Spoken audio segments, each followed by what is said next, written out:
Ayoko.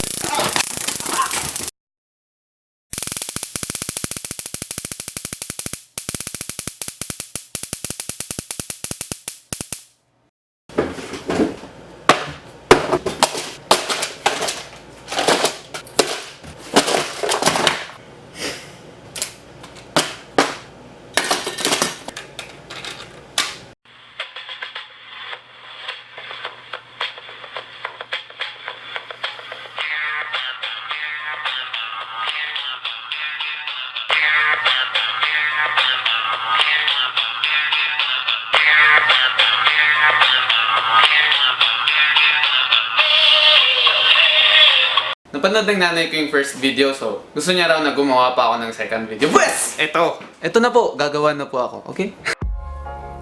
14 years old pa lang ako, natutunan ko tong Rubik's Cube na to. At maraming salamat po sa kaibigan ko na si Christian Kilala na walang pagod at sobrang haba ng pasensya para turuan ako nito. Fan facts muna tayo about Rubik's Cubes. Noong unang panahon, inimbento ni Professor Erno Rubik, itong Rubik's Cube na to, noong 19 kalawang. Hindi ko alam, hindi ko naman tandaan. Sobrang daming ways para ma-solve ito. About 43 quintillion permutations para ma-solve ito. Kung kaya mo itong i-solve under 1 second, aabot ka ng 1.4 trillion years para lang matapos lahat ng ways or permutations para ma-solve ito. Patay na yata ako pag dating ng 90 plus. Oh shit. Yun. Ang current holder ng Guinness Book World of Records sa pag-solve ng Rubik's Cube na to ay isang Chinese person na nagawa ito under 3.47 seconds. Holy 3.47 seconds? Ano yun? Ano yun? Robot? Ano yun? Chinese pa. Ako naman, yung average na time para ma-solve ko to is around 40 to 60 seconds. Well, hindi ako sobrang nerd para pag-aralan lahat ng permutations na para masagot ko siya under 10 seconds. Enough time para sa akin na maka-solve under 1 minute. Yeah.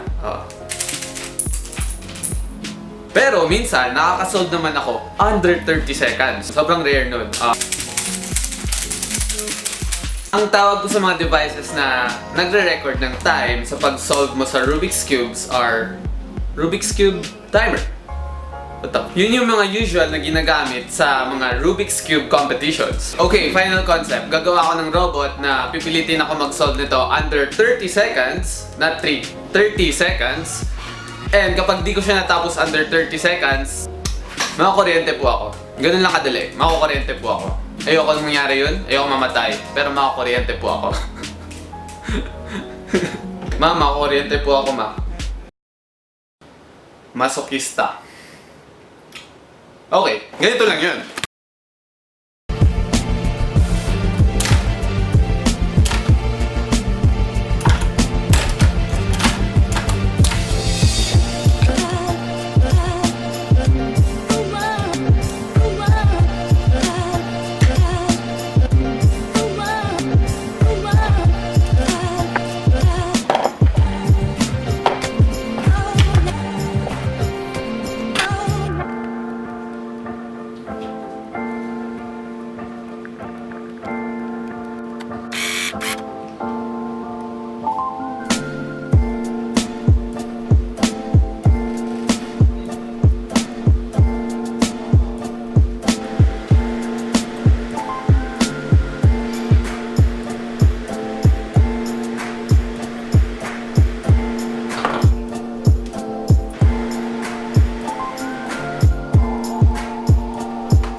For 200 pesos, makakita kayo nito online.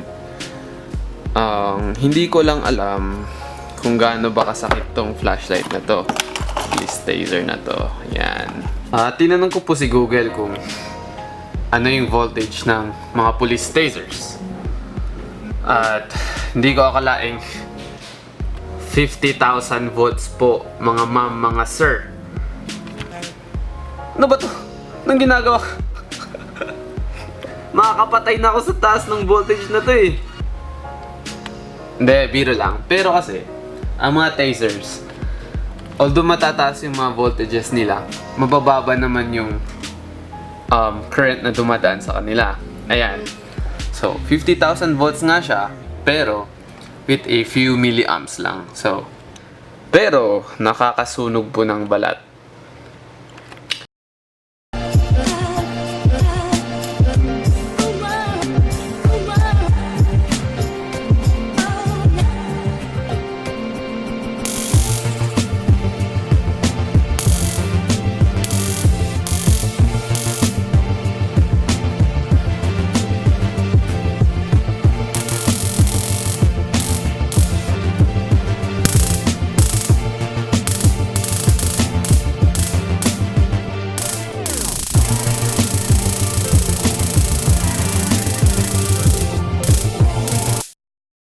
Dahil sa ayaw kong mamatay at makatikim ng 50,000 volts, bumili po ako nito. Digital therapy machine. Kung ito po, ang tawag dito are police tasers. Ito naman po, ang tawag dito, tensors lamang. Itong mga tasers na to, nakaka-burn to ng skin, nakakasunog ng skin. Malaking damage kung matatamaan tayo nito. Pero kapag ito yung gagamitin natin sa pagkuryente sa atin, well, okay lang siya. Hindi po siya nakakamatay. Hindi po siya nakaka-damage ng skin. Sa-simulate niya lang tong iba't ibang settings na pwede natin gawin. Either stroke, massage, etc. Electro pads. Ito po yung ikakabit natin sa balat natin para po makuryente tayo. Ito naman yung mismong equipment. Mismong machine na pang therapy. Ayan. Shit, ang blur ng camera. Okay. Ayan, kung makikita nyo, nagte-tense po yung muscles ko. Dahil po dito sa digital therapy machine na to. Ngayon po, nasa level 3 ako, pero sobrang sakit na ako. Sobrang sakit niya, kahit level 3 ka pa lang. Ano na lang yung maximum na level 15. Pwede ko namang subukan mamaya, pero holy shit, gagawin ko ba talaga to? Ayan, natapos ko na yung prototype ng gagawin ko na robot. Well, ang kailangan nyo lang namang malaman, itong microcontroller na to, i-control nyo tong relay na nandito para i-activate ang taser na to at ang muscle tensor na to. Holy shit. Wait na, may battery pala siya dito eh.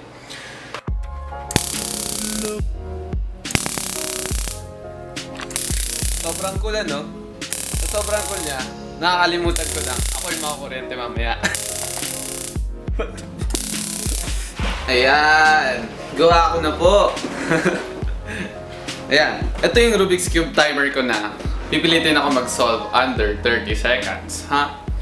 Itong electro pads na to, i-connect ako sa katawan ko. I-click ko tong button na to para magsimula yung time. Then after kong ma-solve yung Rubik's Cube, i-click ko naman tong ulit. I-click ko tong button na to ulit. Kapag hindi ko natapos yung Rubik's Cube after 30 seconds, ito po ang mangyayari sa akin, sir. Ito po ang mangyayari sa akin, sir. Sobrang cool. At nakalimutan kong ako pala yung makakuryente mamaya.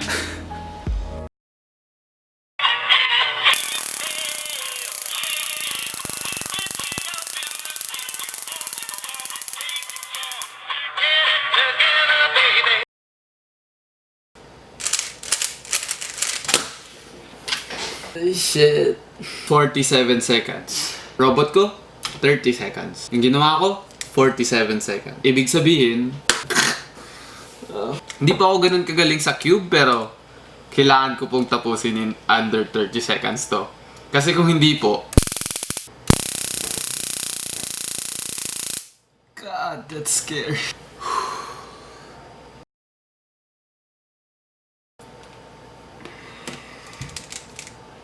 Timer starts now.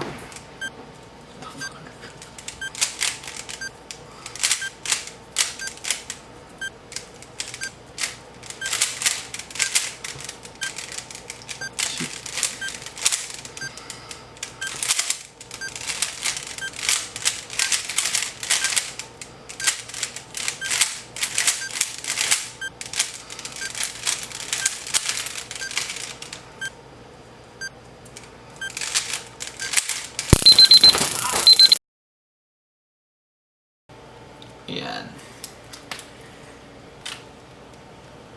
Timer starts now.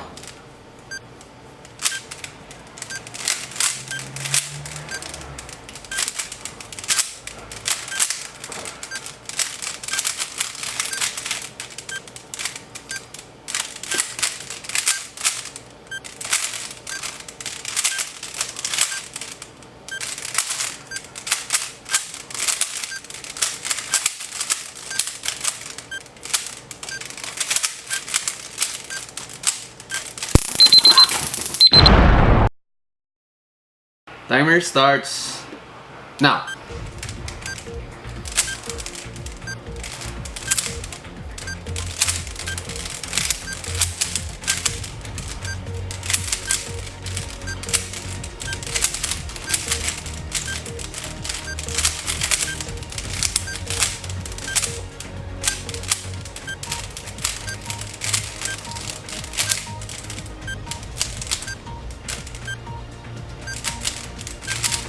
No, ayoko. Timer starts now.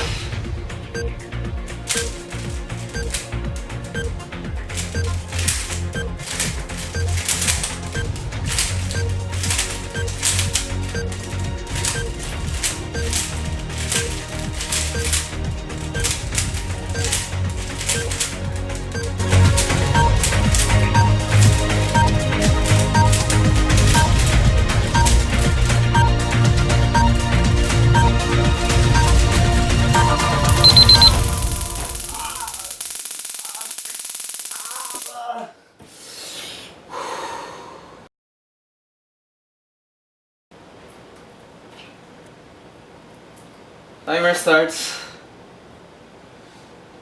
now.